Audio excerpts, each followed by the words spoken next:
Mouler est une phase primordiale en technologie lactique qui définira la qualité et la régularité des fromages. Il existe un grand nombre de moules individuels ou faisselles autant que de formes de fromage lactique, bûches, crottins, palais, rigottes.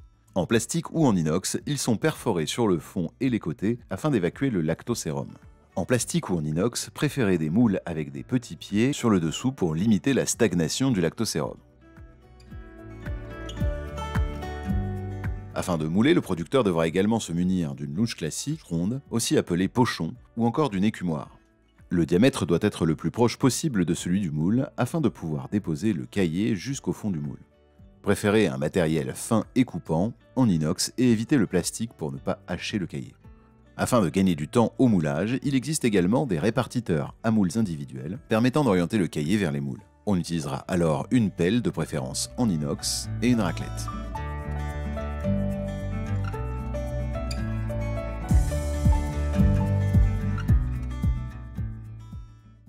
Le nombre de moules nécessaires dépend du nombre de litres de lait et du rendement. Pour cela, reportez-vous à la vidéo d'introduction. Pour mouler, disposez les faisselles sur la table d'égouttage, alignée ou en quinconce. Rapprochez le bac de caillage des tables d'égouttage, ou s'il s'agit d'un seau, posez-le sur la table.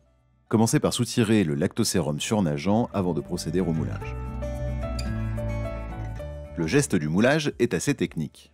Effectuez un coup de louche délicat et rapide dans le bac afin d'extraire un joli bloc de caillé. Placez la louche jusqu'au fond du moule individuel et déposez délicatement le caillé. Avec des moules plus profonds, inclinez-les pour faire glisser la première louche. Pour le geste, la louche ronde permet d'éviter de casser le poignet, ce qui est bien meilleur pour préserver votre canal carpien.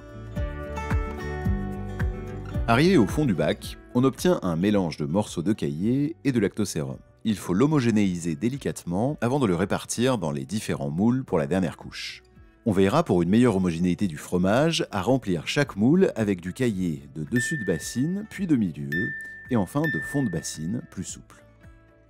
Attention, si le moulage est effectué en un passage par moule, on obtiendra des fromages hétérogènes, très compacts et très fermes pour le dessus du bac, plus mous et plus souples pour le fond du bac.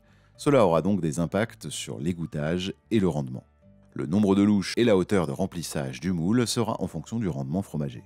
Il est également possible d'utiliser un répartiteur. On obtiendra une meilleure répartition du caillé, des fromages plus homogènes et un gain de temps considérable au moulage. On peut procéder de la même façon avec une louche ou bien utiliser la même technique qu'avec des multimoules à l'aide d'une pelle et d'une raclette. À la fin du moulage, il est déconseillé d'empiler les faisselles les unes sur les autres car le sérum s'égouttera alors sur le fromage du dessous. Prévoyez donc suffisamment de place et de table d'égouttage en fonction de la quantité de lait au pic de lactation.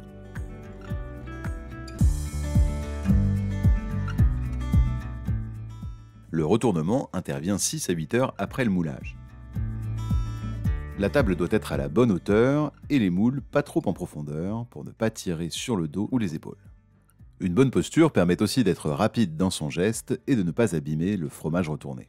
Le retournement à l'aide d'une seule main sera possible pour les formats ronds et peu volumineux. Pour les fromages de type brique, bûche ou cœur, mieux vaut utiliser les deux mains. Dans tous les cas, il est important de se laisser de la place pour retourner confortablement.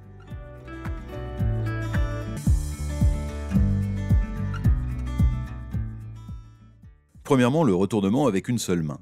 Placez le moule le plus loin de la paume vers le poignet. Le fromage est déposé, puis sous l'impulsion, il roule dans la paume et est accompagné par le bout des doigts dans le fond du moule, le plus droit possible.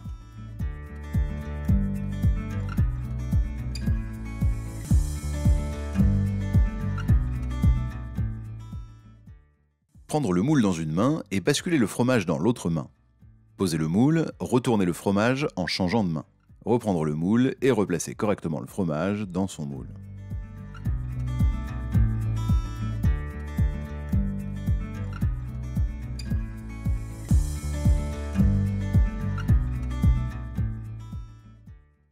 Faire à peine sortir le fromage du moule sur le bout de 4 doigts.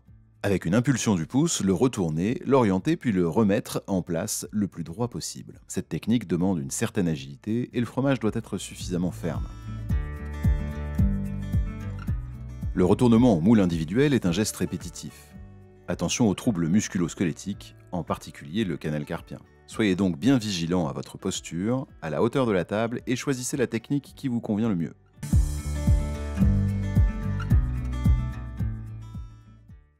Prenez le moule dans une main et retournez-le pour faire glisser le fromage dans l'autre main, puis déposez-le délicatement sur la grille.